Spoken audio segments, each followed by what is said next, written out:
asalaamaaleykum mbokki info Rewmi www.inforewmi.com yéen internet ñu ngi leen nuyu bu baax di leen jàll seen émission pencum réew mi di première émission boo xamante moom la ñuy def fii si biir info Rewmi ànd seeg Seydina Seck tey ñu fi dal monsieur Jean-Paul Dias di secrétaire général BCG monsieur Dias ñu ngi lay nuyu di la dala jàmm fii ci info Rewmi. maa ngi lay gërëm di remercier seen équipe bi fi ñëw et di nekk seen disposition. voilà jërëjëf tey nan nga ñuy jàngatee ci Macky Sall bu ñëwoon seet si la sa kër en 2011 pour demander ce soutien ak Macky Sall bi nga gis tey. keneen la beneen nit la. c'est une autre personne. Bon je pense que nit ñi bu ñu nekkul en situation. je pense ah. sama xalaatu bopp la. nit ki daal mënoo ko xam complètement. tant que amul. tant que nekkul ci situation. man kii ma xamoon d'ailleurs du foofu laa ko xamee. man bi ma koy xam. man ministre la. moom étudiant la mu dugg suma bureau. ok te balaa loolu. ñoo bokkoon PDS. ci jeunes yi la bokkoon ci cadre jeune cadre yi la bokkoon. man ma nekk responsable au niveau du secrétariat national. ah oui ñuy dox ñuy pas que dañu daan ànd parce que duñu xarit. duñu bokk ñu génération. dégg nga mais de temps en temps en tout cas lu baax moom mu sa seq suñu diggante moo tax. bi mu ñëwee di ma seet. mais y avait pas de raison ma bañ a ànd ak moom. parce que jeune la. xam naa ko espoir la. mais kii ma xamoon. ak kii di feeñal boppam ni tey. du boobu du même personne. am na looy regretter ci ànd bi. non ànd bu doon démb doon tey ma defaat ko waaw. du ma kon 2019 mën nañu jàpp moom nga àndalaat. non kooku beneen dossier la man musuma wax moom musuma wax ne candidat la. ok musuma kaa wax. voilà parce que su ma ko waxee nag. ñu xool mais il ne me l'a jamais dit. bon ou en tout cas pas encore. je ne suis pas sûr qu'il me le dira. léegi je l'aurais fait parce que quand même. le fait que ma ànd ak moom. li ma ci def yéen gis ngeen ko fii Dakar gis ngeen ko. te à cette époque là. man lu ma bëggoon mooy ki fi nekk jóge fii. te loolu obtenir naa ko. te participer naa ci. donc de ce point de vue am naa satisfaction. d'accord ñu ñëw ci wàllum wax nañu ko léegi wàllum élection yi tey bu ñu élection yi balaa nga naan am ne fa muy wàllum parrainage tey ñu ne di nga am 65000 signatures boole ko ak 30 millions ñu bëri nee nañ avancement démocratique la ci Sénégal avancement démocratie yow noo ko jàngatee. mais c'est pas vrai. ah bon c'est pas vrai d'abord. lu nguur gi waroon a def. mooy di jël habitude di waxtaan. di diisoo. am na benn notion boo xam ne. centriste français yi ñoo ko inventé woon. yow da ngay discuter ak nit ñi. bu jeexee yow yaay jël décision. dégg nga loolu. centriste français yi ñoo ko inventé woon. dégg nga dinaa leen déglu waaye man may dogal. espèce su majorité d'idée la woon. c'est la majorité d'idée c'est-à-dire dama leen mais naa leen déglu. naa waxtaan ak yéen naa partagé ak yéen. parce que mun naa sax modifier suma position bu ma amoon au départ. majorité d'idée la majorité d'idées c'est-à-dire dañuy partager idées yi. mais effectivement yow président de la République yow yaay dogal. mais au moins dina fekk déglu nga nit ñi. donc il fallait écouter les gens. su ma la waxee dara dina la jaaxal. man du point de vue du fond. d'accord naa ci parrainage. ok c'est-à-dire sur le principe. d'accord naa ci parrainage. parce que je crois que doo tollu nii Cheikh mi. nga naan da ngay dem bëre ji da ngay sëg di bëre ak Bombardier. xanaa kañ au moins sax di nga toll ni yow. ci jeexam lekk wala di nga toll ni yow dégg nga wala yenn yi au moins nga mun a affronter Bombardier. dégg nga wala ay ñoom Balla Gaye tout ça là. dégg nga donc moi je suis d'accord. et je sais aussi. que Macky nga xeex ci parti politique yi bari yi nii yi xam ne mosuñu dem élection yëpp yàgg loolu sa combat loolu bu yàgg. non. Un parti politique est fait pour aller à des élections. Man, c'est ce que j'ai dit. Ouais. Un parti politique c'est pourquoi il faut coalition man dama sax àndul. waxuma ne musuma ci wax ba ànduma ci. coalition mun naa ko dégg peut-être ay présidentielle ay yu mel noonu. mais législative. local ak yeneen ñi nit ñi dañu war a présenter seen bopp. un parti politique est fait pour aller à des élections. léegi mun nañu ne. mais dañ koy waxtaan. il faut un certain nombre de signatures. Okay. Le terme parrainage d'Arsar, c'est un terme impropre. de leneen parce que parrainage ay yëfu bàyyele la. dafa mel ni yow. tuddee naa la lambu tuddee naa la waaw nit ki daf lay sut tuuti. mais tu peux pas demander un parrainage venant de la base ça c'est pas du parrainage il faut trouver une autre expression mais nañu nangu parrainage rek. on dit. il faut 1% maximum des électeurs inscrits il faut 0,8% minimum de ces électeurs inscrits. Nañu jël 1%, mooy 69 000 voix yi nga wax nii. Mettons 70 000 voix. Mais na ku nekk uti 70 000 voix. Mais bu ma toogee gis président de la République ak i nitam ñi naan moom président de la République ci lu ma jàng tey. nee na fii rek département Dakar il lui faut 248 000 voix. mais nu mu koy doyee. boo génnee 70 d'ailleurs. ñoom dafa mel ni ñun situation pré campagne la ñu nekk. non du pré campagne dañu nekk situation manque électeurs yi. ah bon dañuy manque dañuy aspirer électeurs yi pour kenn bañ am dara mais ça c'est malhonnête. parce que électeur bu ne amul droit parrainer 2 candidats. mais justement quand ils auront parrainé tout quand ils ont aspiré tout le monde. bu ñu manqué ñëpp a ñugg. mais lanay desal kii lanay desal kële lanay desal kële. dafa sérieux wul. nañu ut 69 000 voix. wala 70 000 voix. mu jeex. mun nañu sax yokkaat 10 000 voix pour le cas où il y aurait des erreurs ak yooyu. mais doy na. mais kii taxaw fii je veux 200 000 voix kële taxaw fële je veux 1 million de voix kële taxaw fële je veux 70 000 voix mais loolu lan la. loolu moo sérieux wul. ak achat de conscience yi ci biir. loolu sax loolu mun na nekk parce que loolu moo vieux. keroog y avait une vidéo benn fille écervelée.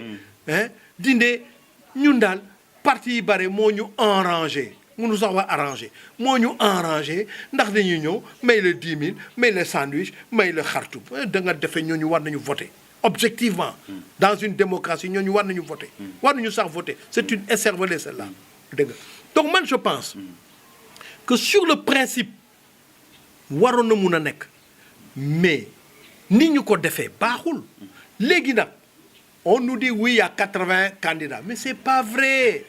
mais c'est pas vrai ce qui s'est passé non mais gis leen non ce qui s'est passé gis leen moom moo ci nekk. am na ñoo xamee ñoom ñooy seen coordonnateur national. ndekk seen bopp candidat. xam nga loolu ñooñu caaxaankat lañu. non dañuy war a ne boo indee pour jël sa candidat da nga indiwaale sa 30 millions rek bu ko defee moom ñëpp affaire bi jeex. man je suis même pour que la caution nekk 60 millions. candidat da ngay déposer sa caution 60 millions. nga ñëw jël sa liste sa fiche. nga dem ut sa parrainage. loolu moo gënoon. waaw parce que je pense que 60 millions. c'était pas excessif. voilà suma point de vue lay wax. dëgg la c'est pas excessif. dégg nga ut sa 60 millions teg. à partir de ce moment-là. évidemment il faudrait que dès que ñu kii caution bi yow nga joxe ko nga dem uti say parrainage. parce que mais kenn du jël par exemple plus de mettons 80 000 parrainages. kenn du ko jël. Puisqu'on te dit le maximum c'est 1%, si tu amènes 1 million de parrainage, à quoi ça va servir? À rien du tout. Voilà. Au contraire, da ngay bloquer démocratie bi parce que da ngay empêcher ñeneen ñi ñu am ay parrainage. am na solo dëgg la mbokk yi ba tey maa ngi fàttali yéen a ngi seen émission pencum réew mi fii si biir inforewmi.com monsieur Diaz tey bu ñu ñëwee tey ci sept ans naka Macky Sall mi ngi boucler son premier mandat lan moo la gën a marqué ci mandat bi tey bu ñu ñëw ci wàllum justice. nga xamante ni bokk na lu nit ñi naan xeex en 2012 ak 2011 liberté de la justice yow dund nga ko sa njaboot am na lu ci jot a dund sa doom lu ci mel ni ku ci mel ni Barthélémy Dias di ko nuyu tamit noo ko gisee tey jàngatu problème. non xam nga Macky bu muy lancé boppam. dafa préparer benn programme. bu tudd yoonu yokkute. modestement. am na ñun lu ñu ci participer aussi. mais corps bi centre bi. moom déjà avancé woon na ci. boo jëlee dossier yoonu yokkute. mais ñu dossier yoonu yokkute dafa ne dañuy war a teg de l'ordre dans la justice. dans la justice le problème c'est pas nga utiliser justice contre les gens. et c'est ce qui s'est passé. non loolu moo am man li ma gis tey nii. même Ablaye Wade egsiwul loolu jusque là. ah bon Ablaye Wade est-ce qu'il a pris un maire de capitale mu tëj ko kaso pendant 1 an. de révoquer ko et tout ça là et on a pu révoquer des gens mais c'est passé inaperçu c'est peut-être des gens qui avaient fait des fautes. mais dama ne je maintiens que Khalifa Sall xaalis gi ñu ko tuumal nii dégg nga sosol la. parce que ay fonds politique la.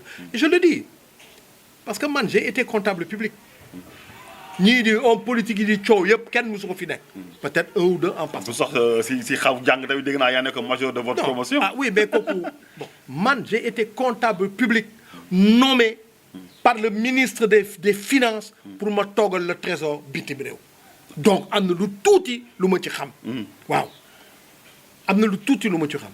te ci loolu yow le comptable public responsabilité bi nga am moo ëpp responsabilité kii di santaane ñuy naan l'ordonnateur ñun bi fi ñu nekk c'était un ambassadeur c'est lui qui était l'ordonnateur dégg nga mais responsabilité yi ma amoon man était supérieure à responsabilité yu mu am moom dégg nga donc ici c'est la même chose comment peux-tu rendre responsable le maire et tu laisses les percepteurs mais les percepteurs je reviens ci li ma mës a wax mais ils n'ont rien fait les percepteurs là ñoom ay spécialistes lañu ñooñu dañu nekkoon niveau supérieur à man fi ma nekkoon ñooñu bu fekkee weer gu nekk yëkkati nañu fanweeri million dénk ko benn gestionnaire pour mu ciy def ay dépenses sur l'ordre du maire mais xamoon nañu ne que am nañu droit def ko ah alors ñoom ñooñu kenn topp leen waruñu leen topp mais boo leen toppul doo topp ordonnateur bi tu comprends donc affaire bi politique la waaw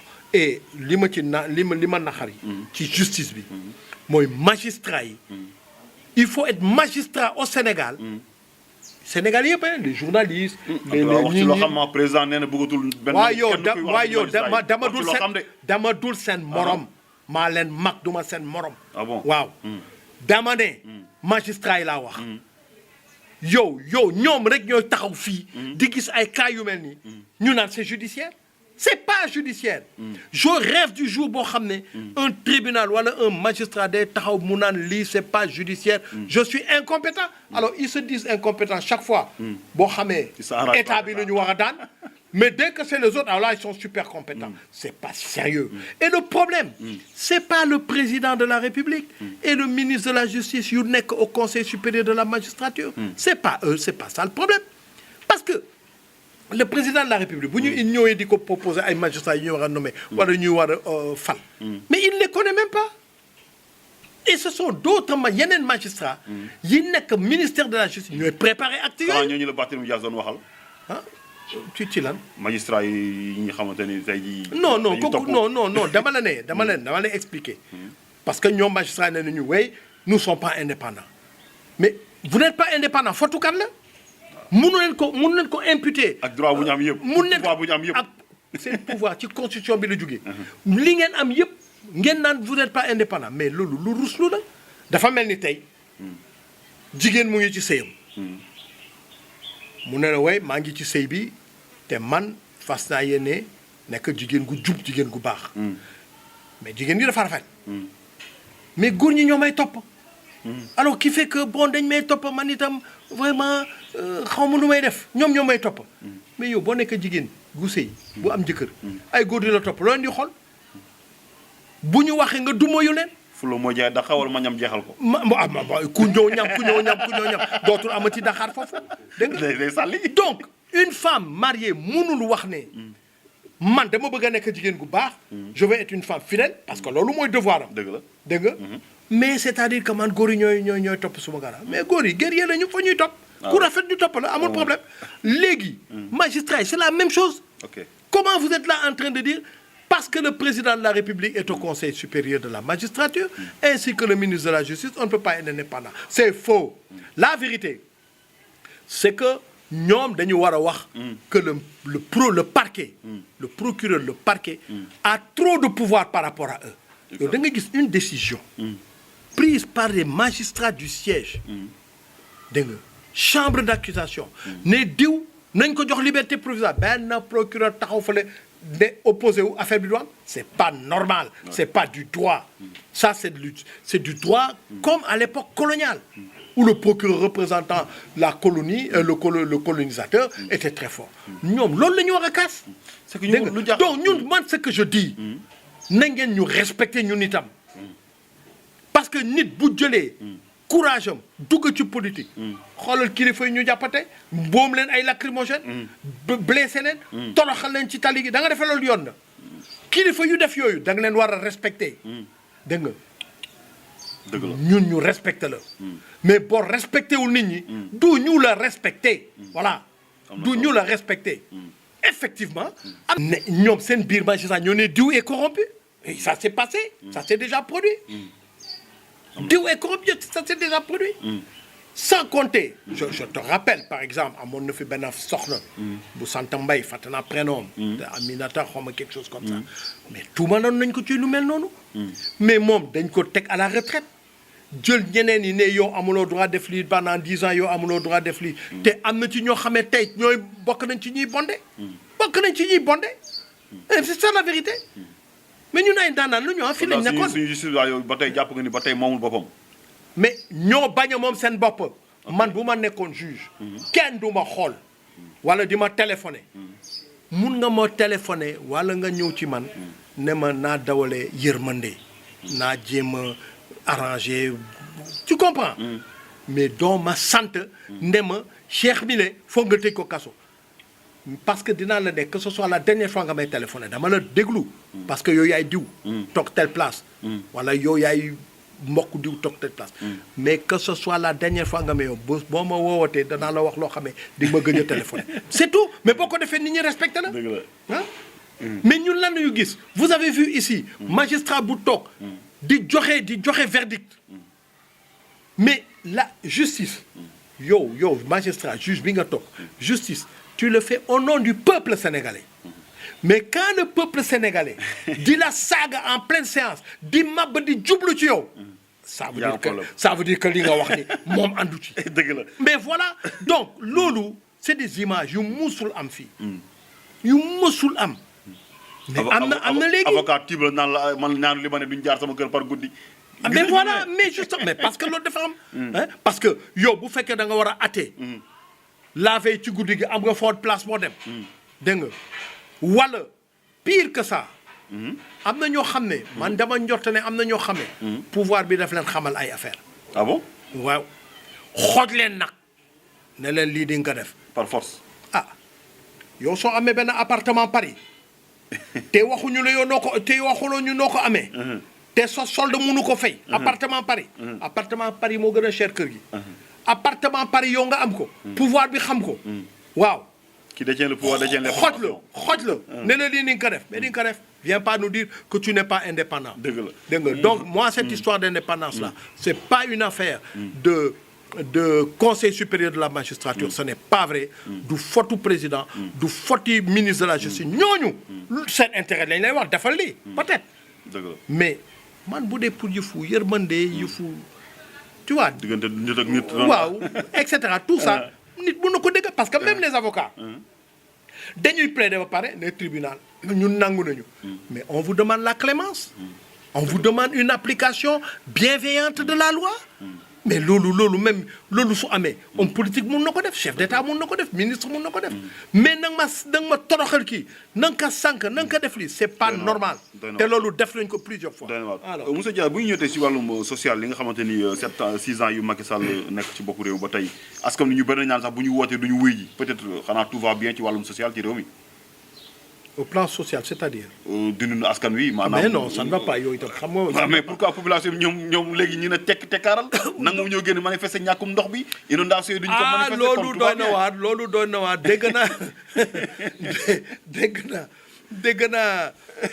dégg naa suma xarit Serigne Moustapha am lu mu wax.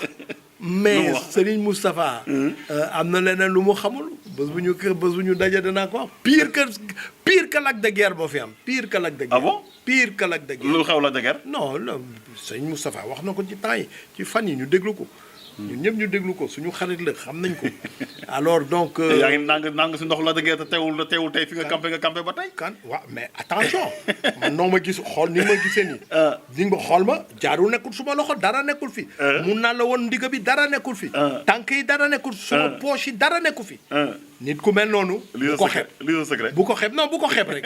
nit ku mel noonu bu ko xeeb. ci wàllum social bi. non je pense que honnêtement moi je reviens à yoonu yokkute.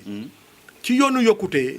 et même ci discussion yu ma amoon na Macky Sall dund gi dañ ko waroon a wàññi lu bare. mais wàññi nañ ko. wàññiwuñu dara. bourse familiale. non mi ngi fii non loolu c'est la misère. ñu jàppale jeunes yi ñu créé emploi ñu ngi fii. non kooku c'est la misère. bourse familiale c'est niveau misère la. niveau misère dafa baaxul. au contraire titre gi. ça aurait été joxoon nañu 1000 bourses familiales maintenant wàcc nañu ci 800. tu vois titre gi loolu. titre gi waruloon ne yokk nañu.